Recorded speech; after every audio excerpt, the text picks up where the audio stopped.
तो छत्तीसगढ़ में मतदान हो चुके हैं और अब सबको 3 दिसंबर को होने वाली काउंटिंग का इंतजार है। लेकिन इससे पहले चुनावी विश्लेषक मतदान के रुझान और आंकड़ों के आधार पर नतीजों का अनुमान और अटकलें लगाने की कोशिश में जुटे हुए हैं। और ऐसा ही एक अनुमान इस बार महिलाओं के वोटिंग पैटर्न को लेकर भी लगाया जा रहा है। छत्तीसगढ़ की करीब 48 विधानसभाओं यानी कि करीब आधी सीटों पर महिलाओं ने पुरुषों से ज्यादा वोटिंग की है।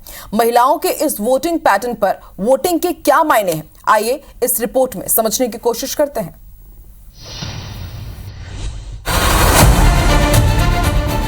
छत्तीसगढ़ विधानसभा चुनाव के लिए इस दफा 76.31% मतदाताओं ने अपने मताधिकार का प्रयोग किया। अगर इस मतदान को पुरुषों और महिलाओं में बांटकर देखा जाए तो पुरुषों का मतदान फीसदी ज्यादा रहा। कुल 76.45% पुरुषों ने वोट डाले, जबकि महिलाओं का वोटिंग परसेंटेज इससे थोड़ा कम 76.17% रहा। लेकिन दिलचस्प तथ्य ये रहा कि छत्तीसगढ़ की कुल 90 विधानसभाओं में से आधी के करीब यानी कुल 48 विधानसभाओं में महिलाओं ने पुरुषों से ज्यादा मतदान किया है। ये अब तक का रिकॉर्ड रहा है।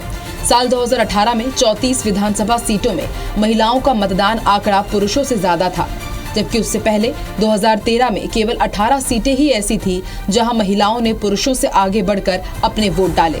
लेकिन इस बार जबकि महिलाओं ने पिछले सारे रिकॉर्ड तोड़ते हुए कुल 48 विधानसभाओं में पुरुषों के मुकाबले ज्यादा वोटिंग की है, तो इस ज्यादा वोटिंग की सियासी पंडित अपने अपने नजरिए से मायने तलाश रहे हैं कि महिलाओं ने बढ़ चढ़कर भाग लिया है। उसका एक प्रमुख कारण ये है कि पहली बार यहाँ के 2 प्रमुख राजनीतिक दलों ने अपने घोषणा पत्रों में या अपने वायदों में या अपने गारंटियों में विशेष रूप से महिलाओं का उल्लेख किया है। कुल मिला के सारी बातें महिलाओं को लग रही हैं। इस कारण मतदान जहां पहले केवल आदिवासी क्षेत्र में महिलाओं द्वारा ज़्यादा किया जाता, अब क्या मैदानी क्षेत्रों में भी अच्छी तरीके से बढ़ चढ़ के भाग लिया जा रहा है। दरअसल छत्तीसगढ़ में इस बार का चुनाव किसान के अलावा महिला वोटरों पर फोकस रहा। पिछली बार धान के मुद्दे पर कांग्रेस से मात खाकर अपनी सत्ता गंवाने वाली भाजपा ने इस दफा किसानों को तो साधने की कोशिश की ही, साथ ही उसने आधी आबादी को अपने साथ जोड़ने के लिए भी बड़ा दांव चल दिया। भाजपा ने अपनी सरकार बनने पर सभी विवाहित महिलाओं को सालाना 12,000 रुपए देने का वादा किया। भाजपा ने महिलाओं से अपनी इस महतारी वंदन योजना के फॉर्म भी भरवाने शुरू कर दिए थे।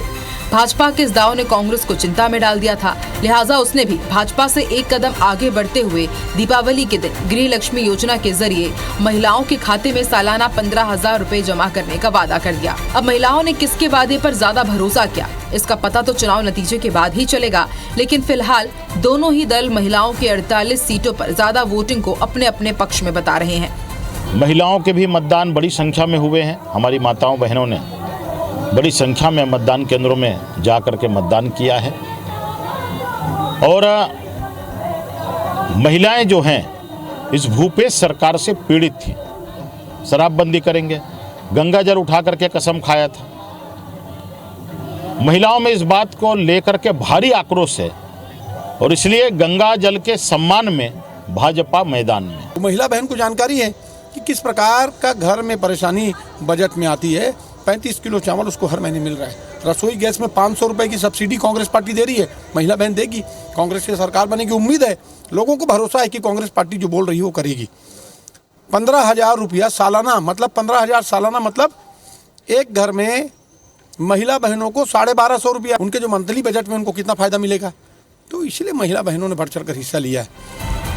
बहरहाल सियासी दल महिलाओं की जागरूकता को अपने अपने नफा नुकसान के लिहाज से परिभाषित कर रहे हैं। लेकिन इतना तय है कि जिस तरह पिछले चुनाव के नतीजे को किसानों ने प्रभावित किया था, इस बार ये काम महिलाएं करने जा रही हैं।